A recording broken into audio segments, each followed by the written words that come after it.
Good afternoon, everyone. Thank you for joining us for today's Lunch and Learn. I'm Lauren Smith with the International Franchise Association, and we have a great 30 minutes lined up for you. Before we begin, I would like to remind everyone that we are recording today's webinar and will make it available later this evening on community.franchise.org. And if you have any questions for today's speakers, please add them to the chat box and they will be addressed toward the end. Today's topic is Show Me the Money, How Funding Partners Propel Franchisor Success, and it is brought to us by Benetrends.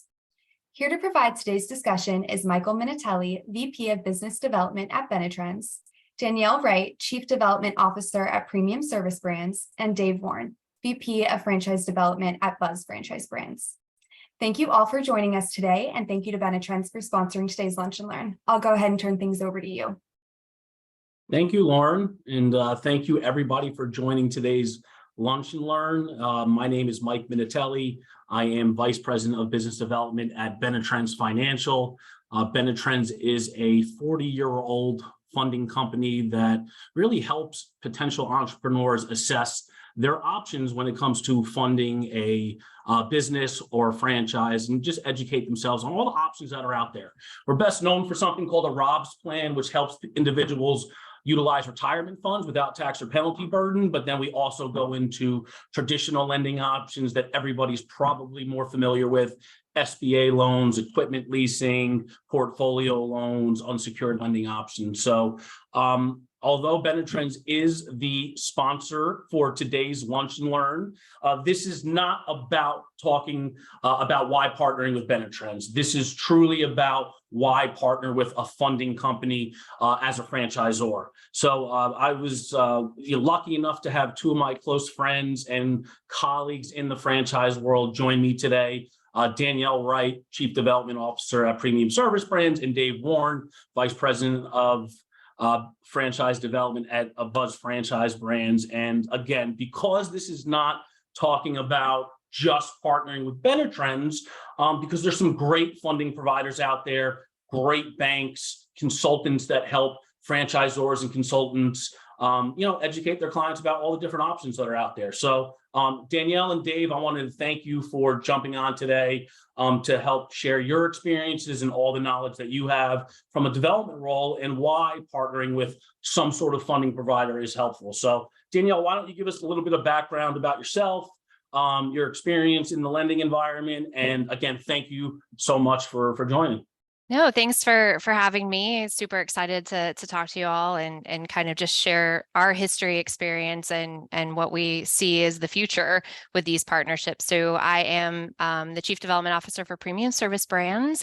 I've been in the franchise industry about 15 years, really started in recruitment and support of the franchise sales system in restaurant, all different verticals. So I have a big expansive history with different types of franchise organizations, but lending has been the constant and consistent across them all.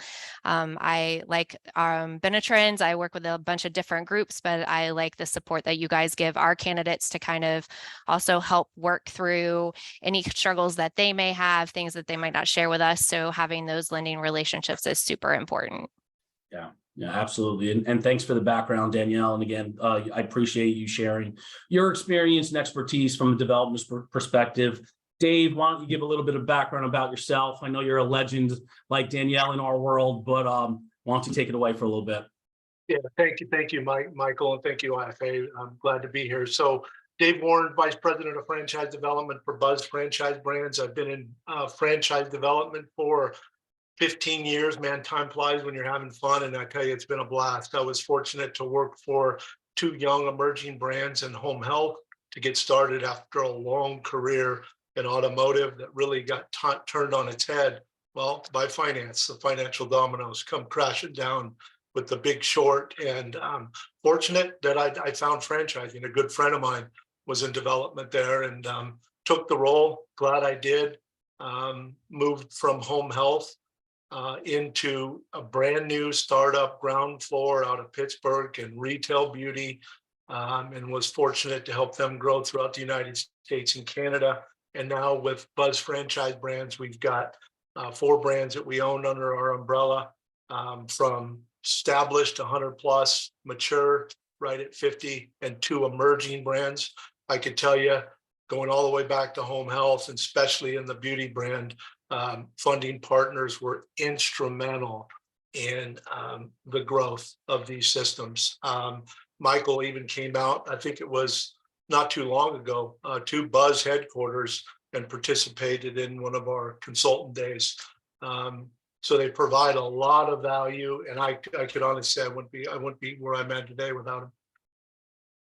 Yeah, we appreciate it. And again, we're a funding company, right? So for me to get up here and speak for 20 minutes about why partner with a funding company seems a little, counterproductive, right? So I want to get franchisors, people in development that see the value of partnering with the funding provider. Again, and it doesn't have to necessarily be Benetrends, right? This is a big part of the growth for a lot of these franchisor systems. And, funding, without the funding piece of it, you can come across the best potential franchisee. So it's important to get these individuals thinking about how they're going to pay for it, what their options are, let them feel comfortable about it. So I want to hear directly from the people that have decades of experience from a development perspective on why working with a provider. And again, it doesn't have to be Benetrends or another rollover provider per se. There's banks, there's people that do this for a living that can at least give people some options and education around the lending environment, because it is forever changing, and there's a lot to know. So again, guys, thank you for your time today, and let's kind of go through this. And we're going to try to keep things super conversational. The three of us are pretty laid back. So Danielle, let me start with you again. In being a chief development officer for premium service brands, why don't you walk me through the benefits of working with a funding provider and why you decided to partner with a firm in all your experience in the franchise world. Yeah, thanks for that. So early on in my career, I thought you guys are a great resource. And like a lot of people, I knew nothing about anything lending related. I didn't understand really how someone was going to be able to open a business and they don't necessarily have the cash. And I'm like, okay, you can get a loan, but you didn't really know that. So on my side of the coin, when you're having a team that's recruiting for your franchise brand and you're looking to make sure you put the right people in the right place, you're building a certain rapport. And so funding and finance can be a tricky little conversation that a lot of people are only going to share what they're going to share. And by having a funding partner that you trust and that you want to work with, as you send that valuable person to them to learn more about their options, it makes or breaks the actual relationship. I'm not trying to be, nor is my team, the resident expert on all things funding and lending and what works for people. So the benefits of having that go-to funding partner is we can turn them over to Mike and whomever, and they walk them through the options. People don't want to just know that I have one. What other things can I do? How can I package them together? And over my years, I've learned a lot. And I just had this conversation this morning. I've learned enough to be dangerous, which is bad. And so I have to, by having those partners, it reminds you to kind of pull back and kind of stay in your lane and realize that you have what the epitome is of a partner, right? Like, don't use the word partner if they're not truly a partner. And that's why you have them. So for us, it's really important for the success of a franchise owner, for the success of a system, and making sure everyone goes in eyes wide open. Why we choose to have those partners is to give us that separation of church and state so that we can kind of work them through what it is to own the business and how to operate it. And then we have the funding partners helping them to realize their dream with that funding option there. So that's been my experience. You guys have been really great by having those partnerships, educating me to all the things that change in an ever-changing lending environment. And I think that's important, that we are all speaking the same language. That breeds a lot of confidence, and consistency is what we look for in our part of the world. So that's why we kind of work with the funding partners and we have those go-to relationships. Yeah, I mean, you make a really good point about that word partner, right? It really is a partnership, right? Sometimes we have brands that will just send 4 or 5 different providers and it becomes more of a commodity. It can confuse people, but when you have 1 or 2 go-to people, it's a partnership, and it really changes how that conversation is, and it changes how that relationship works on a back and forth with about the candidate to the franchisor. So Dave, why don't you share a little bit about your experience, what your thoughts are about partnering with a funding provider and having some of those relationships in place at Buzz? Yeah, you got it. And I think it's important too, like you mentioned, Michael, is to get to know them all. We work a lot with the consultant networks, and they've got their wheelhouse who they refer to. So establishing good contacts at all of them is going to definitely be key, because it's instrumental in providing that candidate the means to fund. I know when it comes to our organics, we've got our definitely sweet spot. And what I mean by that is making sure that you have a funding partner that operates in your wheelhouse, meaning, well, home care was a little bit different than retail brick and mortar beauty. It's a little bit different with the service brands. So having a funding partner like Benetrends of the world that operate in that space is definitely key, but also having contacts throughout all the funding networks, because you're going to be running into them. The goal, of course, is to begin with the end in mind and have that candidate in the right position once you get to that all-important peaking event. Meet the team day is what we call them, discovery day, confirmation day, they're all the same. But I would recommend not just getting to know one of them, although Benetrends is definitely offers a little bit of A to Z, but have a contact with all of them. Yeah, I appreciate that. And you're absolutely right. One of the things that I have noticed in my experience from being a consultant and then also being on the business development side, developing relationships with franchisors and consultant groups and things like that, is the disclosure of information that they give us can sometimes be very different than they give you guys, right? Obviously, there's a referral made to the funding partner, but they don't necessarily know about that, true partnership and that communication that goes on the back end. Dave, can you talk a little bit about your experience of sometimes, hey, they told Mike Minitelli this, and then, the difference of the stories that sometimes the funding partner will get as opposed to the franchisor or the consultant? Yeah, 100%, especially confirming that the funds are there. Now, of course, through our organic process, we definitely have, initial questionnaire and a full questionnaire towards the end, but having them engage with that funding partner and getting to some real numbers, real project costs, that yellow brick road that's going to take to get to the all important coming on board, not just for the franchise agreement, but also the capital to fund the business. Once again, it's definitely instrumental. I know with all the ones that we work with on the organic side, that frickin' frack, so to speak, that we do with the consultants, it's the same with these funding partners. So just to be in the know, I mean, I've gotten emails from somebody on your team, and I think you know who it is, at 11:30 at night, telling me exactly where that candidate's sitting, what the next steps are, and whatnot. And then within that email, that initial consultation, I'm being provided exactly what was shared in finances. So making sure they match, and then we've got a path to move forward is definitely key. Yeah, Danielle, you notice the same thing. Sometimes you'll get a little bit of insight from the funding partner that you might not have been aware of through your conversations with the candidate. Quite frequently, actually, and it happens. I mean, like Dave said, we've been in this a long time, so it still is something that's pretty consistent. Like, we generally tend to hide a lot of our personal pieces, and if you're working with me or Dave, anyone on our team, we're really trying to get to know you and work you through vetting the franchise. That bridging the lines of, hey, really, is this what your net worth is? Hey, really, is this what your cash component is? And we try to tee up with our funding partners as much information as we've got. This goes back to something we were talking about. It's like, how early do we introduce these funding partners? And I remember a time where it was really close to the end of our process that we did. So there might have been more dialogue behind the financial capabilities of a franchise candidate, but now we introduce you so much earlier in the process because, one, there's so many different opportunities to take advantage of, and two, you just really want to vet out, with the help of our funding partners, do they have what it takes, or are there resources available to them financially? Because I think that's a focus in franchising right now, is really being able to not just have the initial investment, but be able to work through the working capital on the back end that it may or may not be able to be had later down the road. So you get to help us paint the bigger picture that we may not necessarily get at the front of those conversations with those candidates as they're researching the brand.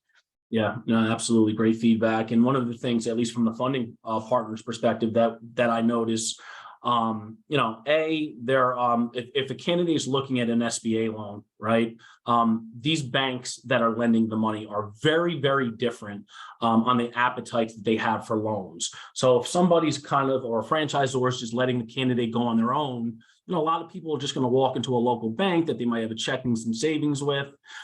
Maybe they have somebody locally that they know is in banking, and they'll try to get a loan. More often than that, that doesn't turn out as favorably as they like. But when you have a funding provider that has relationships with all of these different banks and know exactly which banks to go to for these specific franchisor brands, it really helps expedite the process. So having those relationships with all of these different banks, and they all are very, very different in the types of industries they want, the types of loans that they prefer, and the investment ranges, and that always changes too for the bank. So that's a huge a part of the funding partnerships. And again, there's also some information that our team gets that, again, might not be funding related, that could be helpful to the franchisor.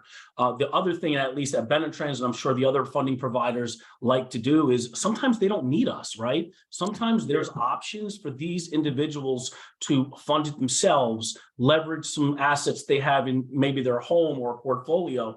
We have no problem at Benetrends of telling somebody, hey, you don't need us. So when you're working with a funding provider, understand that they're not going to try to force a product or a service down somebody's throat. It's really about just giving them the information, the resources, and they're going to make the best decision that makes the most sense for them. So there's a lot of times that we'll tell a candidate, hey, you don't need to do this. This might be the best avenue to do this, whether it's just easier, more cost effective from an interest rate standpoint. So those are also some of the things that you'll get from a funding provider. Danielle, talk about some of the mistakes that maybe you made early on when it comes to working with a funding provider or not working with one. Can you talk a little bit about that? Yeah, communication. So not early on in my career, I didn't understand the value of it, right? And the open dialogue and communication with the funding partners. It was there was a bit of fear maybe in reaching out that, oh my God, I really think I got a deal, but when I talk to the funding partner, they're going to tell me that I'm not, or they're like the fear of the unknown, instead of utilizing it as that partnership, that team to help get someone across the finish line, even with the funding and what have you. Other common mistakes is trusting but not verifying, right? So that's, again, the part of the partnership that you have with a funding partner is you have the ability to trust, but then also verify with that partner what you're hearing.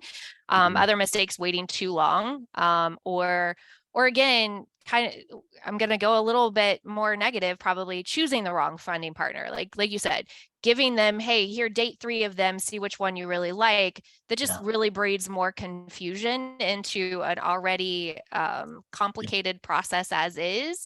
Like, pick one, let them have the conversation. What I love, like you said, about our funding partners is you don't just go SBA loan route. You don't just go, let's do a rollover. You're looking at the whole financial picture.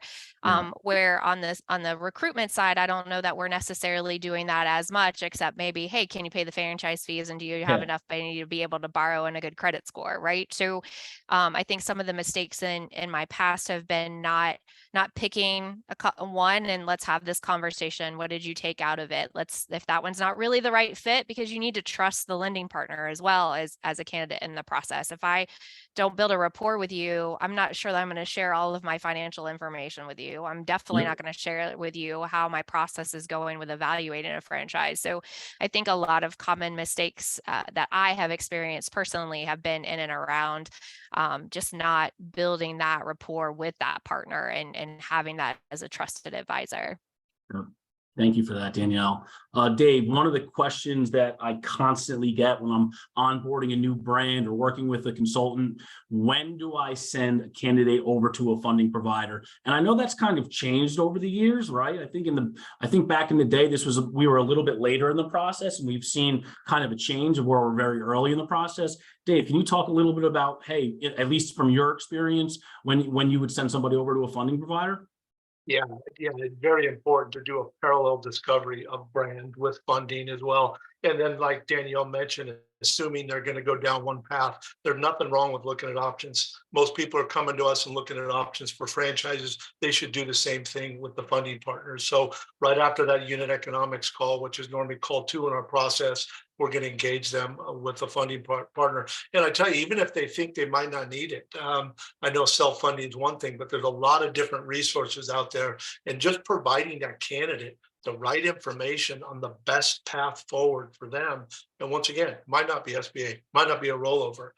There's a lot of different options there, but definitely early in the process, because once again, we want to make sure that when we get to that peaking event, that meet the team day, they're done with validation, that they have the financial wherewithal to move forward. And then normally before they do that, if it is an SBA, because another huge benefit of these funding partners is the forever landscaping, how the changes in the landscaping with funding. To have a pro in your corner to keep you updated on that, provide you content that I can provide the candidates that is the current here and now, because might be different in 6 months, might be different in a quarter. But to have pros like you, we got enough to worry about with FDDs and all this stuff we're juggling. Well, I've got pros for the funding partner, and then making sure that at least we have parameters in place that before that meet the team is, they've got a term sheet through the SBA or at least some type of pre-approval. Yeah. Early. Yeah. Danielle, what about you? I know, again, it's changed for you over the years. Same sort of thing, early and often, get them thinking about funding.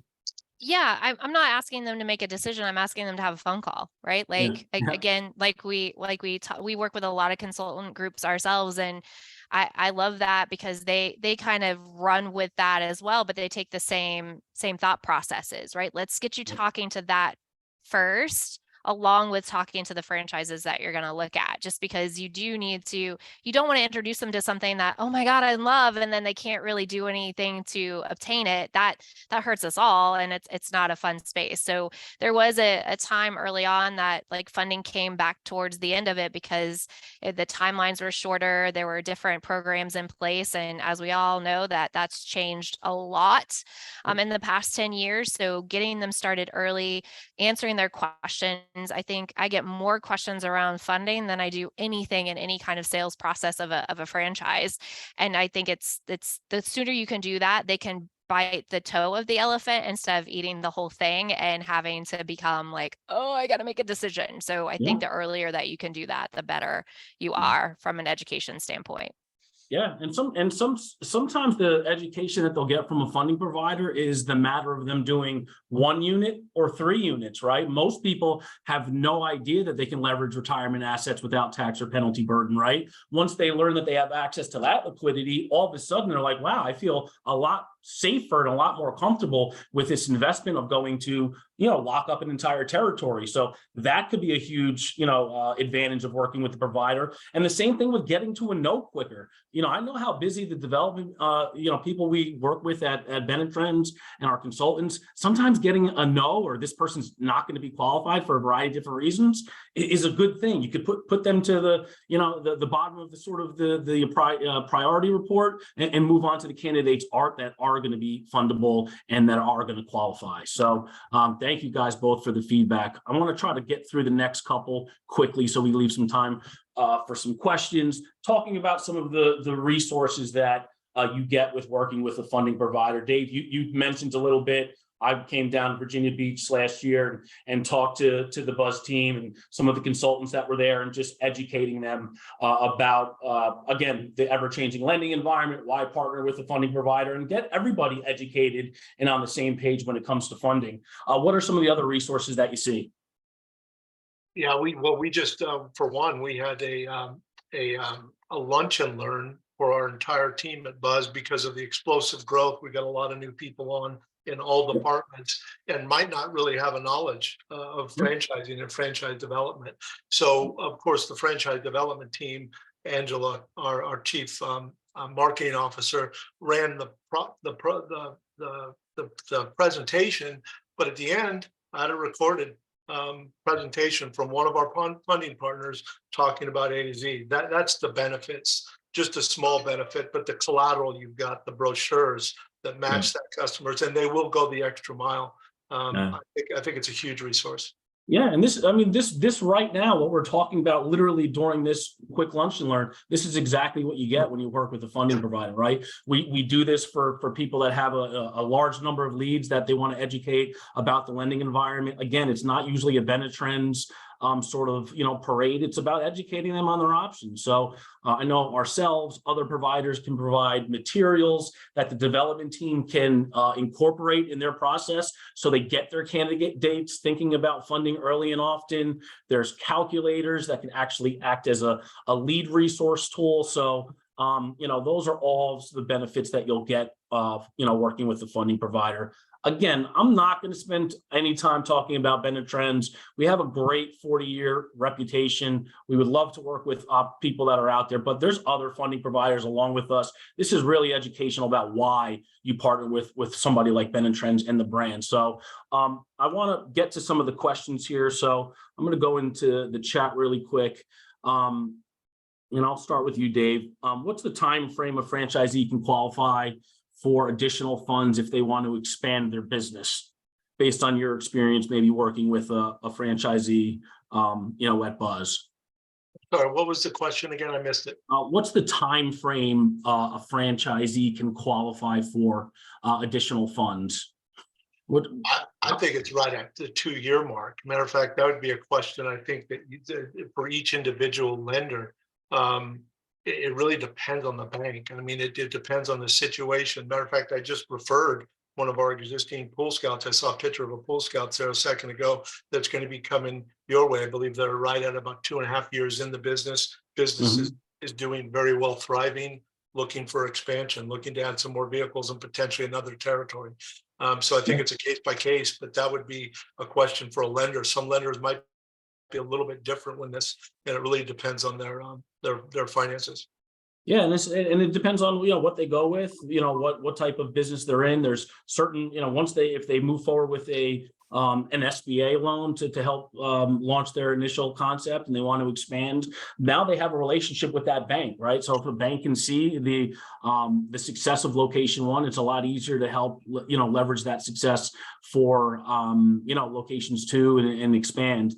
There's a lot of service-based concepts, Danielle, where it's a man in a truck, right? And a big part of the investment is leasing those vehicles and costs of the truck and equipment. So there's fleet programs. Can you talk a little bit about what you see from the service-based concepts, Danielle, on some of the different options that are out there as well? Yeah, so the fleet program is big. I actually have been reaching out to our lending partners as well. We have an annual conference coming up, and we think it's a great opportunity for them to get in front of our owners. We have a big stacking program in our organization where we really want our franchise owners to add the additional brands. I mean, we have 9 of them, pick one. And so ultimately the thing that they need to add there is really a guy and a truck. And so if I have a lot of fleet opportunities for them based on, do I want to purchase? Do I want to lease? Do I want to take mine and then wrap it and make it like dual logo? Do you want to be able to have access to additional capital and resources to do that? You may have started down with one lending partner and they were great for the initial investment. Maybe you want to try someone new versus the one that you had the history with. But I find that for us, the fleet management program is really big in the home service sector to be able to add those additional trucks when you need to in a short window of time. Yeah. Thank you, Danielle, for that. And I have another question here based on what are the funding options for somebody that has kind of a low financial profile, low credit score, low liquidity.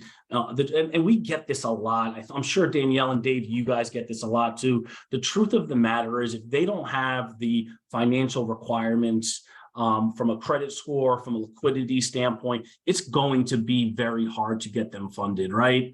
Again, from an SBA perspective, the banks want to see a minimum 670 credit score. They want to see about a 10 to 20% sort of equity injection in a loan. If somebody does have a low credit score and has access to retirement funds, that would be something that people can leverage and have no impact on their financial profile.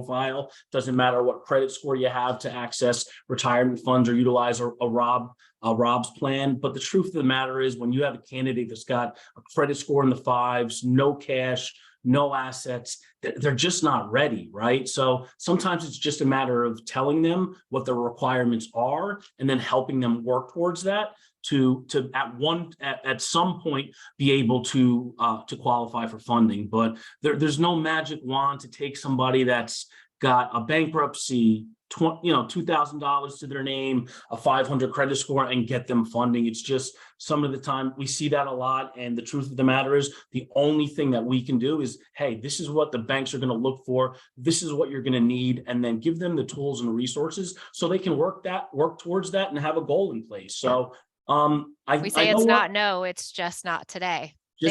People need a plan, right? Like if you give me a plan on how to get there, then that's great. Then you're following the plan to do that. And if you do that, then you're probably going to be a really great owner because you're going to follow the system and plan that the franchise puts in place. So it's not no, it's just not today. Just not now. And I'll see people come back to Benetrends 36 months later, years later, saying, hey, I spoke to somebody about a rollover years ago. The timing wasn't ready. I'm ready now. It happens, and it happens more frequently, right? So I know we are ending. We're at a little past 1:30 right now. So I was hoping I could get some more questions answered, but we got a few. Danielle, Dave, thank you so much again for sharing your expertise and your knowledge about partnering with a funding provider and all of your years of experience in this world. Thank you. I really appreciate all your knowledge, your friendship, and our partnership that we have with you guys. So Lauren, thank you again. IFA, thank you for giving us the opportunity to talk to everybody about partnering with a funding provider. We really appreciate the partnership, and I hope everybody got something out of today's Lunch and Learn. Thank you. Thank you so much, Michael, Danielle, and Dave. This was excellent content and excellent feedback from all of you. We really do appreciate it. Again, this webinar was recorded, and along with the presentation deck will appear on our website early this evening. You'll be able to find that at community.franchise.org. Thank you very much again to Michael, Danielle, and Dave and the Benetrends team. And again, thank you to everyone for tuning in. Have a great rest of your day and stay safe and healthy. Bye. Thank you all. guys. Cheers.